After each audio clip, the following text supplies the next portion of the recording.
जय हिंद दोस्तों, नमस्कार। कैसे हैं आप सब लोग? आशा करता हूँ बहुत अच्छे होंगे और मैं विष्णु आपका हार्दिक स्वागत करता हूँ। दोस्तों, हमने इंडियन हिस्ट्री का एक फाउंडेशन बैच स्टार्ट किया था, बिल्कुल निःशुल्क था और उसी के क्रम में हमने मिडाइवल हिस्ट्री को बिल्कुल समाप्त कर दिया है 18 लेक्चरों में। और अब हमने स्टार्ट किया है मॉडर्न हिस्ट्री और उसी के क्रम में ये हमारा 7वां क्लास है। और इससे पहले 6 लेक्चर हम प्रोवाइड करा चुके हैं बिंदास तरीके से। और इस पीडीएफ जो है ना, टाइपिंग वाला, ये मैंने टेलीग्राम चैनल पर डाल दिया है। अगर आप टेलीग्राम चैनल का नाम जानना चाहते हैं तो सर्च करेंगे टेलीग्राम पर, तो वहां पर आपको मिलेगा GSY विष्णु सर। सर्च करेंगे टेलीग्राम पर तो वहां पर बहुत सारा कंटेंट आपको प्रोवाइड हो जाएगा। और आज हम जानते हैं दोस्तों सिख आंग्ल युद्ध के बारे में, क्योंकि हमने पिछले क्लास में सिखों के इतिहास के बारे में बताया था। और सिखों के इतिहास के बारे में बताने के बाद आज बताएंगे कि कैसे जो सिख साम्राज्य था पंजाब के क्षेत्र में, वो कैसे अंग्रेजों ने अपने कब्जे में कर लिया था। और इससे पहले मैंने बताया था कि मैसूर साम्राज्य को अंग्रेजों ने अपने अधिकार में ले लिया था। यानी थोड़ा सा समझाते हैं फिर आगे बढ़ेंगे। जैसे मैप बना के समझते हैं तो थोड़ा सा अच्छा से समझ में आएगा दोस्तों हमको। ठीक है, थोड़ा सा अच्छा समझ में आएगा। चलिए देखते हैं।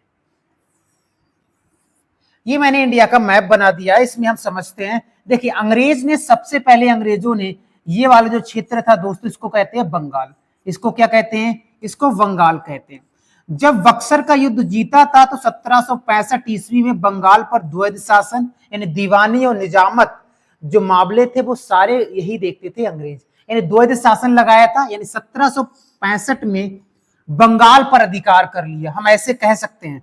बंगाल पर अधिकार करने के बाद फिर इन्होंने दक्षिण की ओर बढ़े और यहां पर रहते थे निजाम। कौन रहते थे? निजाम। निजाम को हराया। निजाम उस समय हैदराबाद के निजाम कहलाते थे और उसके नीचे था मद्रास। निजाम को हराया था। और निजाम के बाद दोस्तों आप देखोगे कि इस सेट में ये वाला जो साम्राज्य था, ये वाला, ये पूरा साम्राज्य था मैसूर साम्राज्य। कौन सा? मैसूर साम्राज्य। और मैसूर साम्राज्य में मैंने आपको बताया था हैदर अली और टीपू सुल्तान थे। और कौन थे? टीपू सुल्तान। ये वाली मात्रा लगेगी बड़ी की। टीपू सुल्तान थे। टीपू सुल्तान के पिता का ही नाम हैदर अली था। और अंग्रेज और मैसूर के बीच में 4 युद्ध होते हैं। कितने युद्ध होते हैं दोस्तों? 4 युद्ध होते हैं। 4 युद्धों का क्रम आपको याद रखना है। पहला कब होता है? तो आप कहेंगे 1767 से 1769 के बीच में पहला होता है। सेकंड कब होता है? तो आप कहेंगे 1780 से 1784 के बीच में होता है। तृतीय कब होता है या तीसरा आंग्ल मैसूर युद्ध कब होता है? तो 1790 से 1794 के बीच में होता है। सॉरी, 92 होगा यहाँ, 94 नहीं होगा। उसके बाद चौथा जो होता है वो होता है 1799, यानी अप्रैल में स्टार्ट होता है। ये अप्रैल में स्टार्ट होता है और मई में जाकर समाप्त हो जाता है। 4 मई को मृत्यु हो जाती है टीपू सुल्तान की इसी युद्ध में। और क्या क्या प्रश्न आता है थोड़ा सा आपको रिवीजन करा देते हैं। इस युद्ध में मद्रास की संधि होती है। इस युद्ध में कौन संधि होती है? मद्रास की संधि होती है। और मद्रास की संधि के बाद युद्ध समाप्त हो जाता है। याद रखें कब? 1759 ईस्वी में। इस युद्ध में मंगलौर की संधि होती है। कौन सी? मंगलौर की संधि होती है। कब होती है? तो आप कहेंगे 1884 ईस्वी में। और इसी युद्ध में 1882 ईस्वी में हैदर अली की मृत्यु हो जाती है। 1700 होगा, 1800 नहीं होगा। ठीक है, ये 1700 होगा और यहां भी 1700 ही होगा। ठीक है, ये 1700 होगा, मैंने 1800 लिख दिया, 1700 होगा। एक बार सही से लिख देते हैं। ठीक है, 1784 ईस्वी में और 1782 ईस्वी में हैदर अली की मृत्यु हो जाती है। ठीक है, इसी के युद्ध में। और ये 2 युद्ध टीपू सुल्तान लड़ता है, ये मैंने आपको बताया था। और ये तीसरे युद्ध में श्रीरंगपट्टनम की संधि होती है। श्रीरंगपट्टनम की संधि होती है और श्रीरंगपट्टनम की संधि 1792 में होती है। और इस संधि में कहा जाता है कि आधा साम्राज्य हमको दे दो और 3 करोड़ रुपए दे दो, नहीं तो हम तुम्हारे बेटों को नहीं छोड़ेंगे। ये इसमें कहा गया था। उसके बाद फिर इन्होंने क्या किया? यहां पर था ये वाला क्षेत्र, ये था मराठों का क्षेत्र। किसका था? मराठों का। मराठों को इन्होंने हराया, मराठों को भी हरा दिया इन्होंने। और मराठों के बाद फिर ये मध्य एशिया, ये वाला जो क्षेत्र था, यहाँ पर मुगल सत्ता थी। किसकी थी? मुगल सत्ता। और मुगल सत्ता का जो राजा बनता था वो कठपुतली होता था। क्या होता था? कठपुतली होता था। किसका? तो आप कहोगे अंग्रेजों का कठपुतली बनने लगा था अब। ठीक है, अंग्रेजों का पेंशन पे रहने लगे थे। ये भी क्षेत्र अंग्रेजों का हो गया था। उसके बाद बचा कौन सा क्षेत्र था? ये वाला क्षेत्र बचा था। कौन सा? ये क्षेत्र। इसको पंजाब कहते थे। क्या कहते थे? पंजाब। पंजाब आधा वर्तमान में पाकिस्तान में है, आधा भारत में। तो ये क्षेत्र बचा था वर्तमान में, इसको जीतना था। और उसके बाद इन्होंने नेपाल पर भी चढ़ाई की थी, लेकिन 1816 ईस्वी में एक संधि हुई थी, हम आपको बताएंगे।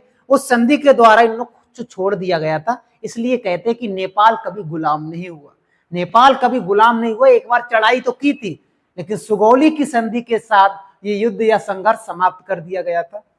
और ये था भूटान का और असम का क्षेत्र। ये वाला भूटान और असम का जो क्षेत्र था, भूटान और असम का जो क्षेत्र था, वो 1865 तक अंग्रेजी सत्ता या अंग्रेज के अधिकार में आ गया था।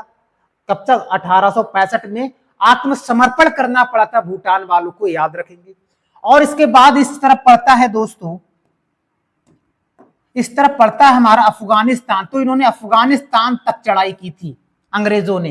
तो आप देखो कैसे अंग्रेजों ने बंगाल से स्टार्ट किया था दौड़ना, और पूरे भारत में साम्राज्य विस्तार हल्के हल्के करने लगे। छोटे छोटे टुकड़ों को जीतकर पूरा भारत जीत लिया इन्होंने। और ये कैसे जीते थे? जैसे मान लेते हैं इनको मैसूर में जीतना है, तो देखते थे मैसूर का जो राजा है उसकी लड़ाई किस किस से चल रही है। तो उसकी लड़ाई निजाम से चल रही है, मराठों से चल रही है। तो इनसे जाके मिल लिया, इनसे जाके मिल लिया कि हम तुम्हारा साथ देंगे, लड़ाओ उसको, उसको हरा देंगे। और हरा दिया जाता है। ऐसे ही करके फूट डालो और राज करो की नीति अपनाई, और पूरा भारत इन्होंने अपने कैप्चर में कर लिया था। तो ये था पूरा भारत कैप्चर में। तो आज हम पढ़ेंगे कि पंजाब पर कैसे अधिकार किया था। उसके बाद म्यांमार इस साइड में पड़ता है, बर्मा जिसे हम कहते हैं, बर्मा पे भी चढ़ाई किया था। बर्मा पे भी चढ़ाई किया था। इसके बारे में बात करेंगे। तो आज हम क्या क्या देखने वाले हैं? आज हम देखेंगे प्रथम आंग्ल सिख युद्ध, द्वितीय आंग्ल सिख युद्ध, और प्रथम आंग्ल नेपाल युद्ध के बारे में जानेंगे।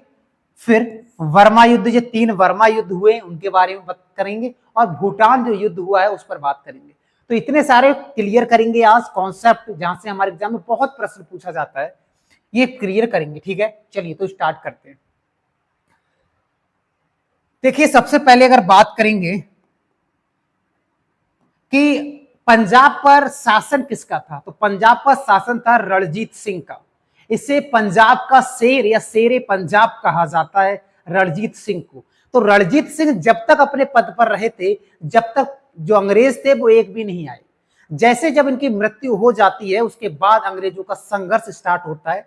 जैसे इनका एक थोड़ा सा इनके बारे में बता देते हैं। यहां पर मैंने लिख दिया रणजीत सिंह के बारे में।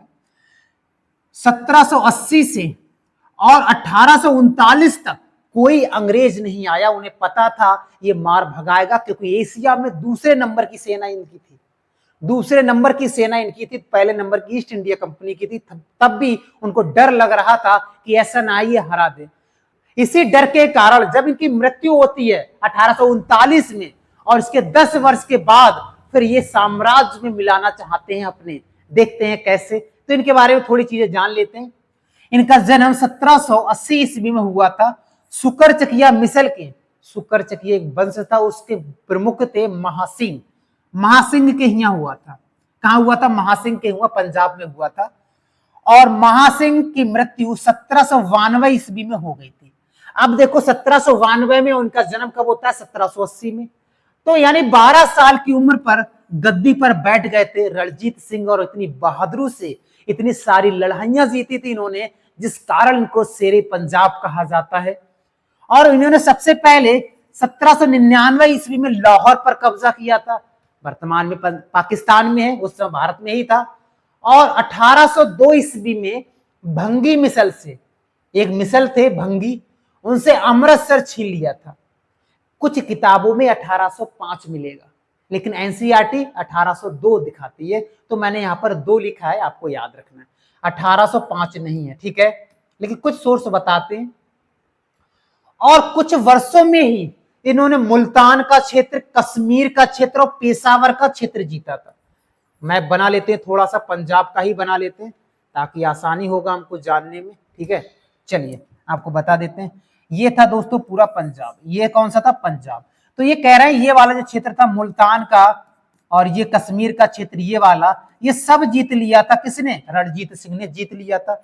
और जीतने के बाद पेशावर पड़ता है पाकिस्तान में, पेशावर को भी जीत लिया था और जीतने के बाद अपने साम्राज्य में मिला लिया। इन्होंने अपनी जो राजधानी थी वो लाहौर बनाई थी। कई बार आता है कि रणजीत सिंह ने अपनी राजधानी लाहौर में बनाई थी, याद रखेंगे। और जो रणजीत सिंह की फौज थी वो एशिया में दूसरे नंबर पर थी। पहले नंबर पर ईस्ट इंडिया कंपनी वाले लोग थे। कौन थे? ईस्ट इंडिया कंपनी वाले लोग थे, याद रखेंगे, पहली ईस्ट इंडिया कंपनी थी। और 1809 ईस्वी में ये प्रश्न आता है कि अमृतसर की संधि कब होती है और किस किस के बीच में होती है? तो चार्ल्स मेटकॉफ और रणजीत सिंह के बीच में ये संधि होती है और इस संधि के अनुसार अमृतसर के कुछ क्षेत्रों को दिया जाता है, आपस में एक्सचेंज किया जाता है, आपको याद रखना है। चार्ल्स मेटकॉफ, ये जब गवर्नर जनरल पढ़ेंगे तो बताएंगे इसके बारे में, बहुत सारे प्रश्न यहां से पूछे जाते हैं। तो रणजीत सिंह के बारे में इतने अगर फैक्ट हमको याद हैं और आगे आपको बताएंगे, यहीं पर बता देते हैं। रणजीत सिंह के बेटे का नाम क्या था? तो बेटे का नाम था दिलीप। क्या नाम था? दिलीप था। दिलीप, छोटी की मात्रा लगेगी, दिलीप। ठीक है, दिलीप सिंह था। आगे इसके बारे में हम आपको बताएंगे। ठीक है, इसके बारे में आगे हम बताएंगे। चलिए स्टार्ट करते हैं आगे।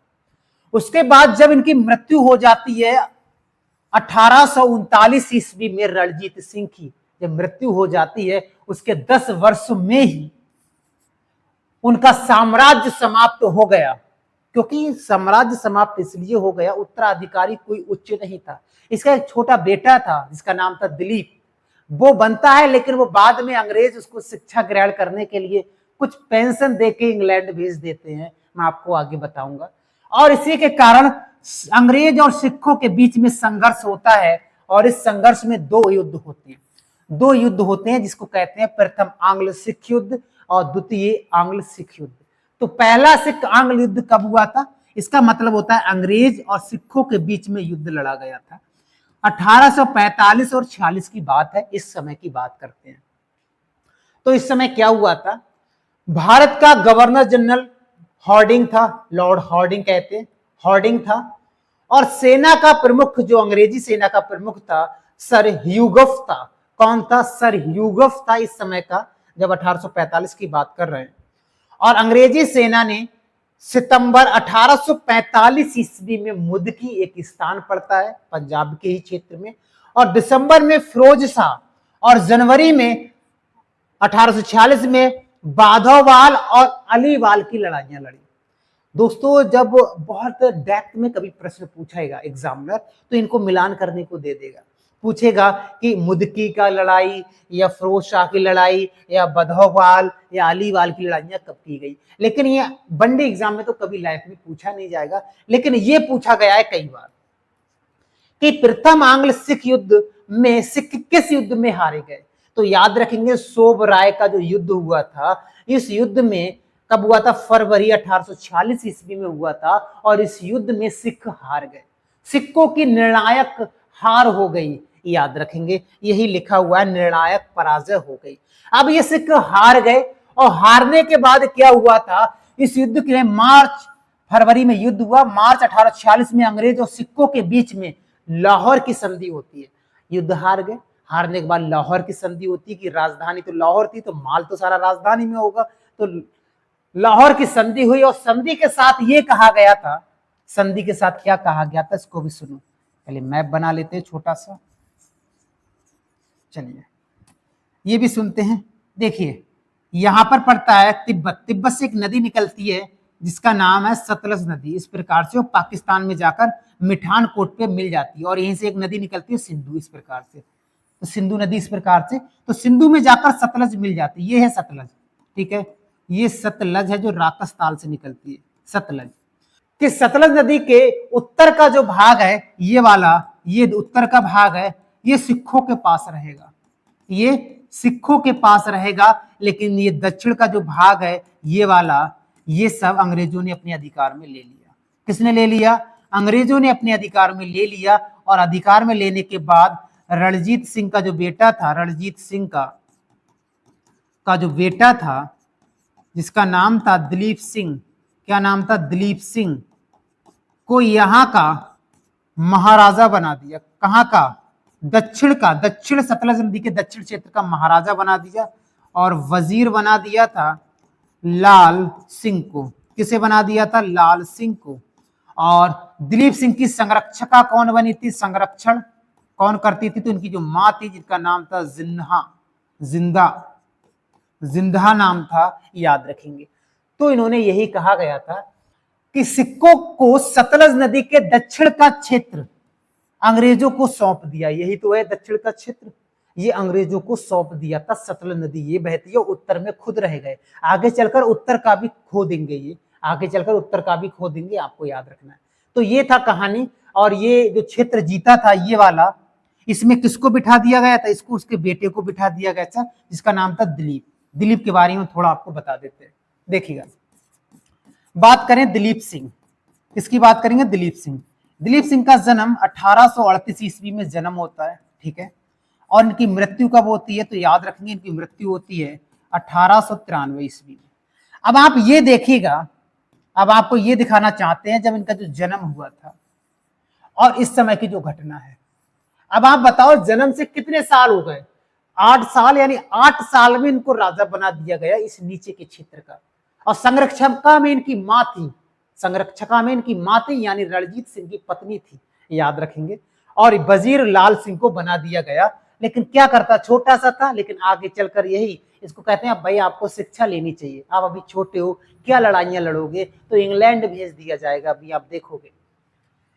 उसके बाद में दिसंबर 1846 को भैरववाल का युद्ध होता है, यह संधि होती है, कई जगह युद्ध मिलेगा और कई जगह संधि मिलेगी, तो हम इसको युद्ध मानते हैं। भैरववाल का युद्ध होता है और इसमें यह कहा जाता है कि दिलीप कुमार जब तक वयस्क नहीं होंगे तब तक लाहौर में हमारी सेना तैनात रहेगी, यानी अंग्रेजों की सेना तैनात रहेगी जब तक ये जवान नहीं हो जाते। ये कहा गया कि 8 साल का बच्चा क्या कर पाएगा, बोले कोई बात नहीं, ये इसमें शर्त रखी गई थी, भैरववाल का जो युद्ध या संधि हुई थी इसमें ये शर्त रखी गई थी। और इन्होंने 8 सरदारों का एक परिषद बनाया था, एक परिषद बनाया था, लेकिन अध्यक्षता खुद अंग्रेज करते थे। बताओ, 8 सरदार थे लेकिन अध्यक्षता अंग्रेज करते थे, जो अंग्रेज कहते थे वही होता था। इतना कब्जा कर लिया था एक ही बार में। पहला ही तो युद्ध हुआ, अभी दूसरा आगे देखेंगे, ठीक है। तो ये कहा गया था भैरववाल संधि या युद्ध में कि भाई दिलीप जब तक वयस्क नहीं होगा, जब तक हम लाहौर में अपनी सेना को तैनात रख लेंगे, जब बड़ा हो जाएगा तब देखी जाएगी। और 8 सरदारों को एक गुट बना दिया, एक संगठन बना दिया, एक परिषद बना दिया, उसकी अध्यक्षता अंग्रेज करते थे, है ना। तो ये फैक्ट आपको याद रखने हैं। अब बात करते हैं दूसरा आंग्ल सिख युद्ध होता है 1848 में 1849 के बीच में। क्यों होता है, अब आपको यहां पर बता देते क्यों होता है। देखिए, इन्होंने यही तो कहा था कि उत्तर का क्षेत्र आपका है, उत्तर का क्षेत्र आपका है, लेकिन अंग्रेजों ने क्या किया, अंग्रेज बहुत नालायक किस्म के व्यक्ति थे, इन्होंने यहाँ पर मुल्तान पर कब्जा कर दिया। मुल्तान पर कब्जा ना करके यहाँ का जो शासक बनाया था सिक्कों ने, मूल राज को, इसको यहाँ से भगा दिया। और भगाने के बाद फिर संघर्ष स्टार्ट हो जाता है दूसरा। ये लिखा है, मुल्तान के गवर्नर मूलराज को पद से हटाने के कारण सिखों ने विद्रोह कर दिया, और जिसका लाभ उठाकर डलहौजी ने युद्ध की घोषणा कर दी। लॉर्ड डलहौजी का नाम सुना होगा, ट्रेन चलाया था ना 1853 ईस्वी में, टिकट चलाया था इसी ने चलाया था, और पीडब्ल्यूडी का शुरुआत भी इसी ने किया था, आपको पता है। चलिए देखते हैं इसके बारे में। इसको मौका मिल गया डलहौजी को, छोटा सा विद्रोह हुआ था और इसे युद्ध की घोषणा कर दी। और उसके बाद रामनगर का युद्ध होता है और चिलियावाला का युद्ध होता है। ये कब होता है, 1848 में, नवंबर की बात है, और जनवरी 1849 होगा। ये कब होगा, 49 होगा। और ये युद्ध द्वितीय सिख के युद्ध से संबंधित भी रहे थे। ये बहुत डिटेल से जब एग्जामिनर पूछेगा तब पूछा जाता है, नहीं तो ये फैक्ट नहीं पूछा जाता है। ये इंपॉर्टेंट है हमारे लिए, ये ज्यादा इंपॉर्टेंट है। इसमें क्या लिखा है, डलहौजी के कार्यकाल में चार्ल्स नेपियर के नेतृत्व में अंग्रेजी सेना ने फरवरी 1849 को गुजरात के युद्ध में अंतिम रूप से सिक्कों को हरा दिया, अंतिम रूप से सिक्कों को हरा दिया, और पूरे पंजाब क्षेत्र पर अंग्रेजों का आधिपत्य हो गया, या अधिकार हो गया, यही कहा गया है। और मार्च 1849 में पंजाब को अंग्रेजी राज्य में विलय कर लिया गया। मिला लिया ना, जीतने के बाद ये देर नहीं लगाते थे, अपने साम्राज्य में इनको मिला लिया जाता था।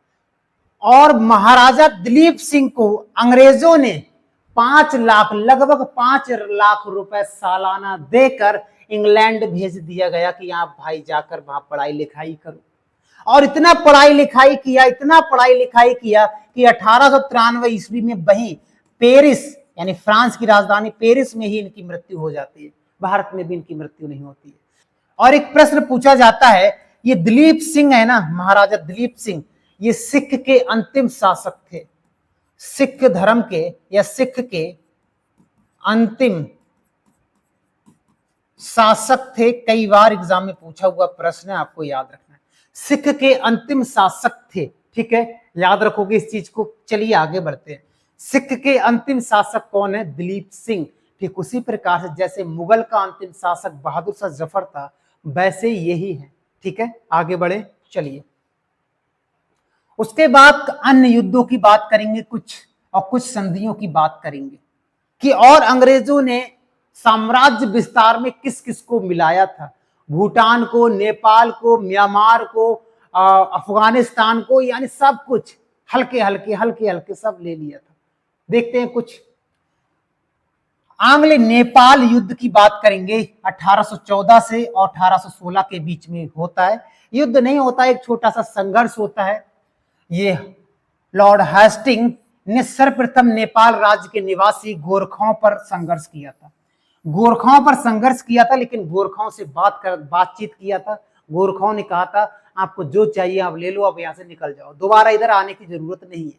वही हुआ। और 1816 ईस्वी में ये प्रश्न कई बार पूछा जाता है, गोरखाओं से बात की और माध्यम से सुगौली की संधि हुई थी। और सुगौली की संधि के साथ ये लोग अंग्रेज वहां से चले गए, नेपाल से चले गए, लेकिन उत्तराखंड के कुछ क्षेत्रों पर उनका अधिकार रहा था। जैसे सुगौली संधि में इसके तहत क्या क्या किया गया था, ये आपको याद रखना है। अंग्रेजों को गढ़वाल या कुमाऊं के जिले तथा तराई का अधिकांश भाग प्राप्त था। यानी जो गढ़वाल जिला है, जो कुमाऊं जिला है, इस पे क्षेत्र हो गया, अधिकार हो गया था। और जो तराई क्षेत्र है, पहाड़ों के जो नीचे का क्षेत्र है, उस पर भी अधिकार अंग्रेजों ने कर लिया था। और क्या कहा गया था, नेपाल ने जो सिख राज्य पर अपने अधिकार को वापस ले लिया था। नेपाल अभी तक सिख पर भी अपना अधिकार जमाए बैठा था, उस पर ही ले लिया कि हटाओ, अब आपकी कोई बात नहीं है। जैसे आपको छोटा सा एक मैप बना देते हैं।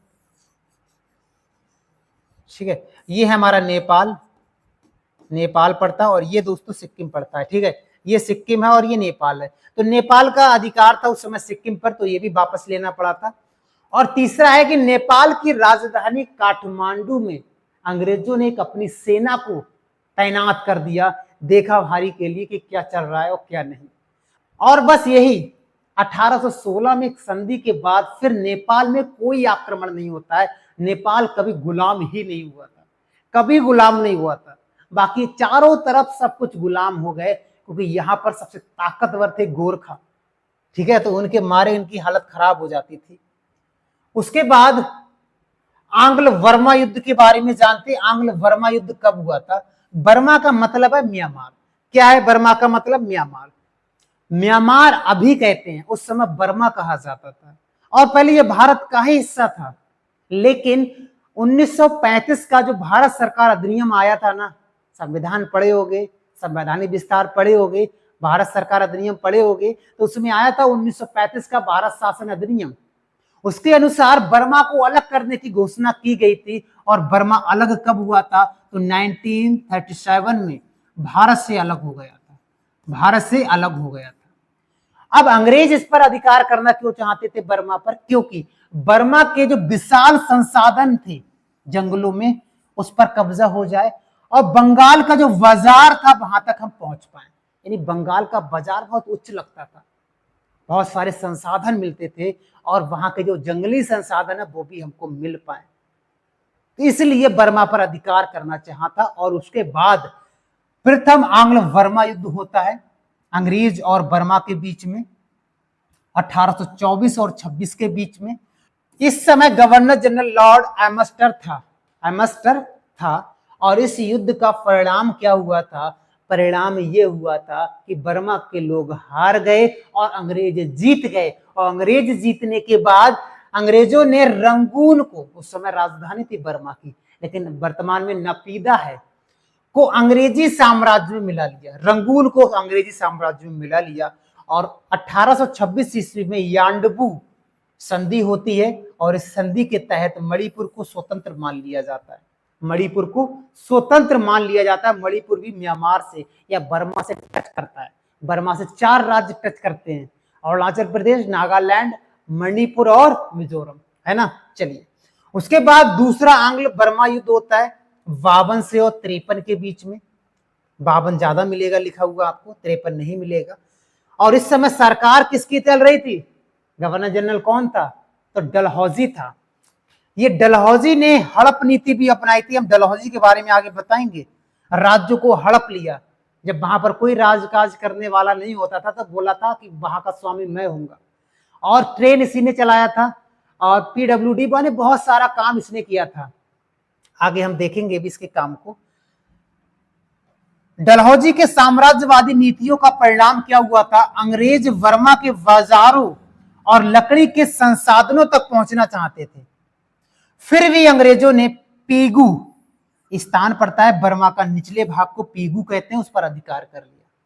पीगू पर अधिकार कर लिया। बर्मा के जो दक्षिण का क्षेत्र था उस पर कब्जा कर लिया। ठीक है, तो ये युद्ध आपको याद रखना है। तीसरा बर्मा युद्ध 1885 ईस्वी में होता है। कोई खास नहीं है, बस इस समय का गवर्नर जनरल याद रखना, डफरिन। और आपको पता है 1895 ईस्वी में ही कांग्रेस की स्थापना होती है, भारतीय राष्ट्रीय कांग्रेस की स्थापना होती है और एक नई पार्टी उभर के आती है, नया संगठन उभर के आता है, लोगों का समूह, जिसको हम कांग्रेस कहते हैं। कांग्रेस के बारे में एक अलग सा वीडियो बनाएंगे जिसमें एक भी प्रश्न हमारे एग्जाम में बाहर नहीं आए। और इस युद्ध में ऊपरी बर्मा पर भी अपना अधिकार कर लिया था अंग्रेजों ने और पूरे बर्मा पर अंग्रेजों का अधिकार हो गया था। पूरे बर्मा पर अंग्रेजों का अधिकार हो गया था। और ये सब देखते हुए आप समझ गए होंगे कि कैसे ईस्ट इंडिया कंपनी व्यापार करने के लिए आई थी और कैसे भारत पर छोटे छोटे क्षेत्रों को जीतकर पूरे भारत पर अपना शासन स्थापित कर लिया था। ये सब मैंने आपको स्टार्टिंग में ही बता दिया था। तो आज के लिए दोस्तों इतना ही है, आज के लिए इतना ही है। और वीडियो कैसा लगा कमेंट बॉक्स में जरूर बताना। और चैनल पर नए हो तो चैनल को सब्सक्राइब कर देना ताकि नया नोटिफिकेशन आपके पास सबसे पहले आए।